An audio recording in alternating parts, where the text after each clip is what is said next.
Hello and welcome to this class. We're going to discuss about grievance and dispute settlement machinery. So, we can just talk about grievance and dispute. And what I could say is that grievances are always the differences that normally arises in the workplace. So we need to understand that any kind of or any industrial grievance can give us what we call dissatisfaction. And this kind of dissatisfaction is the one that is going to bring what? The differences between employees in the workplace.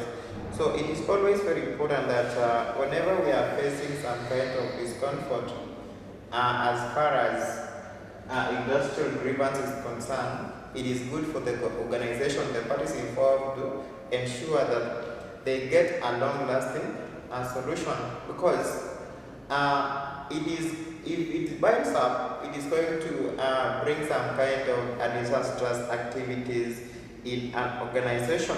So I could say that it is any discontent or dissatisfaction expressed openly or otherwise by a worker or a group of workers.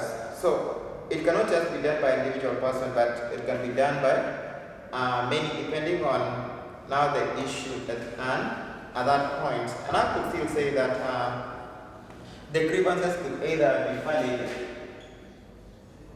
or invalid.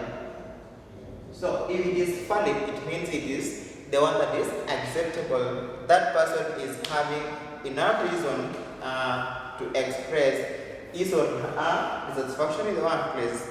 And if it is invalid, then why is it that this person is raising some kind of dissatisfaction which are not acceptable in that organization?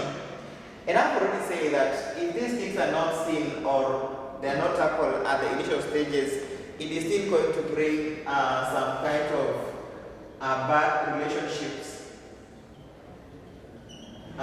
between the workers and the organization. And if that happens, then you can easily know that it is going to lower productivity, or at some point you are not going to have productivity taking place. So it is always very important.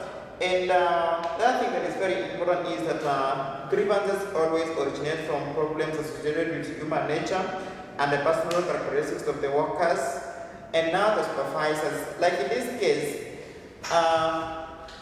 the kind of the complaints or the kind of grievances we get in an organization is always between the employer and the worker. And in most cases, having known at the levels of management, like in this case, we always have the three levels of management. We have the top level of the executive, we have the functional level, and we also have the first line or the supervisory level. So in this case, we also have the people who are being seen here, because authority always comes from the top level going downwards. And in this case, if the employees are not satisfied with the leadership of these people, then it is exactly what is going to give us the grievance or a kind of a dispute in an organization. The other thing is complaints are usually made by workers, management, and in this case, the management can always be in a position not to now engage these people only to just get a solution to this kind of complaints. Otherwise, if also the management are the people who are going to giving us some kind of the grievances or dissatisfaction in what they are doing, then in this case, they must be directed to who now? And in this case, probably maybe to their juniors. Also, we need to understand the difference between a grievance and a dispute. So I could say that a dispute can arise out of an unsettled grievances. Like in this case, you have a complaint, and the that you had raised to the management in this case has not been settled out.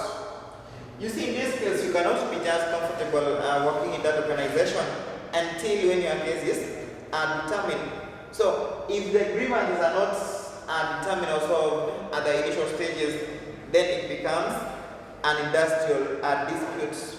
And whenever we have industrial dispute, it is going to give rise to many other things that can now make production not to continue. For example, we can talk about the strike. And the strike is always the cessation of people not to do a given activity. And remember, a strike is always legal. I'm not saying that all strikes are legal, because if it is a legal strike, it means you must have served a notice that amount to 21 days that we are going on a strike because of A, B, and C. Meaning at this point, you are giving now the employer a chance, maybe now to solve what? And resolve issues that will give us the grievances and dispute. So, as that activity is continuing, there is a possibility that your solution can be solved before the elapse of 21 days. So, if for this case your issue has been resolved and you still proceed for a strike, then we term it as an illegal strike.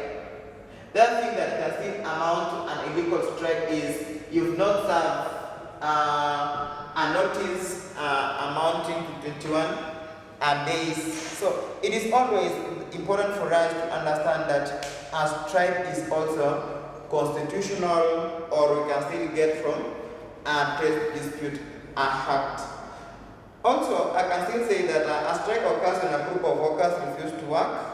That is, union officials can issue a strike order if there is an impasse in negotiations or if management violates the labor contract. Like what I have said is that when you are serving a notice amounting to 21 days, you are also giving your employer a chance maybe to resolve that kind of an issue before you go on strike. Because whenever you are going for a strike, it means there is a stoppage of the activities of that organization. So if you want to produce and you're not producing, it means we will not be having production.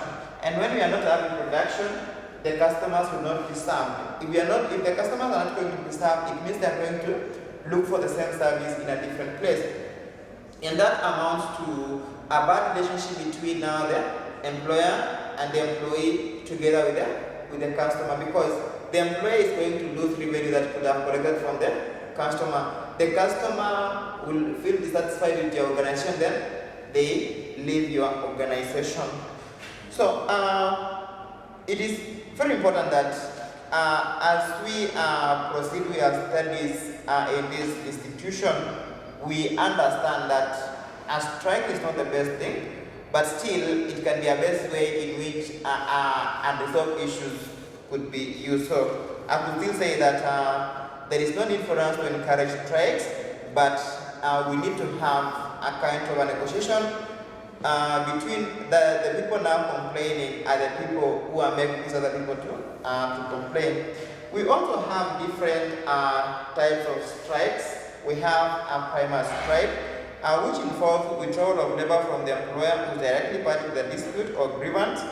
The other thing is a secondary level strike involves the employer directly. They are party to the dispute, but may have some direct connection to the employer. So the one that we could say is very important is the primary strike, because the secondary strike could even be used by the supervisors, now the juniors, maybe to bring some kind of stoppage of activities in the workplace. Then the third one is shop floor level strike, also referred to as wildcard strike. They are normally called without higher level authority. So, meaning it is only done by the lowest people in that organization. The other kind of a strike is a direct action. It is uncommon and stress the use of physical force, which is not the best, because by the end of the day, you are going to destroy the property of the organization, and you also know the consequences, because we talked about gross misconduct sometimes back, and some kind of strike will still amount to what we refer to as gross misconduct, which can either you can be punished directly or indirectly to ensure that there is the need to save the image of that organization. Another thing is a sabotage, and this is a classic form of direct action.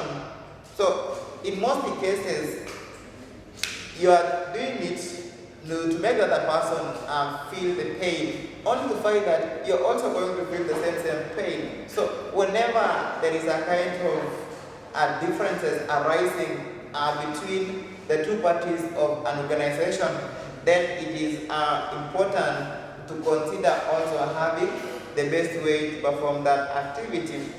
Also, there are the aims of having a sabotage being done in an organization. One is standardize the cost.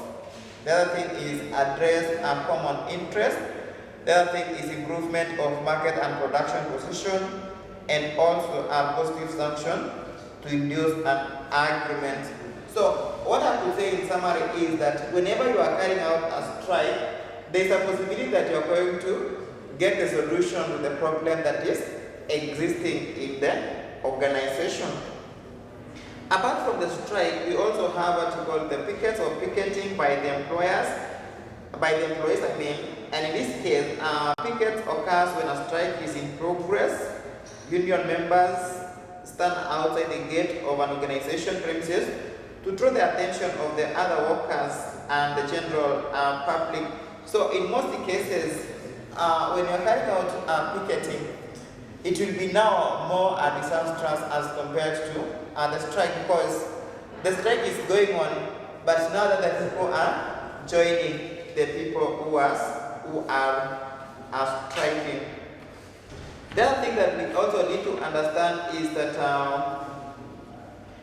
picketing can turn into violence between the striking workers and those who continue to work. But this is outright illegal, because in the first place, picketing is supposed to be a peaceful activity. So you're not distracting the people working, but the moment now you no, we're supposed not to be working, all of us, then some people could just take it in a negative way, and it can still make it to be a kind of a violence between the two parties. We also have what we call the boycotts. It is somehow similar with the picketing, only that you're not involving the public in this case. The other thing is it is a powerful economic weapon in drawing the attention of an organization to necessary changes. Like in this case, maybe you want the top level management to change that. Now they're refusing to do it. So the only thing you can do is to boycott by not performing an activity that you're supposed to perform.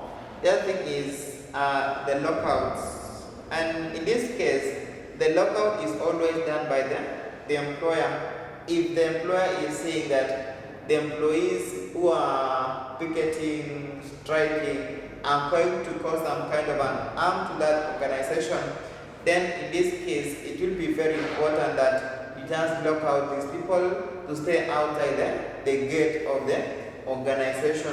Because if you allow them to go inside, then they supposedly they're going to destroy more than what could have been saved.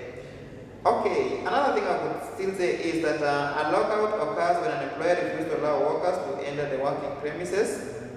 And a lockout is the management counter weapon against trade unions, strike, cost law, or pickets. They are used for defensive purposes. Number two, this is done in order to protect the organization property from being damaged, especially in cases where and then striking workers turn to vandalism.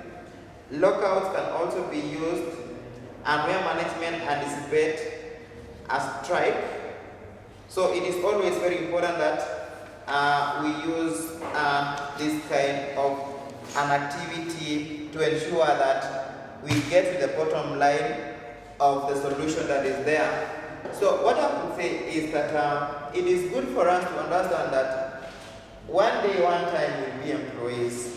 And whenever we are employees, the employees are also going to face some kind of challenges. And when we are facing a challenge, which kind of method can we use now to solve the dispute between the two people who are not agreeing? Are we just going for a strike? Are we allowed to go for a boycott? Are we allowed to go for picketing and etc.? In this case, it is each one of us to see which is the amicable way in which we can solve our differences. So consider going for a strike, which is legal or illegal, then also the consequences thereafter.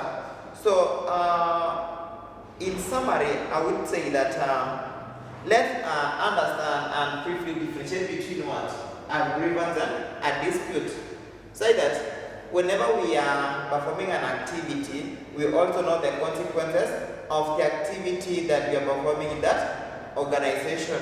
And more so, being an employee, because you can easily lose a job, and losing a job is very easy. And remember, getting a job is always difficult. So ensure that you do the right thing.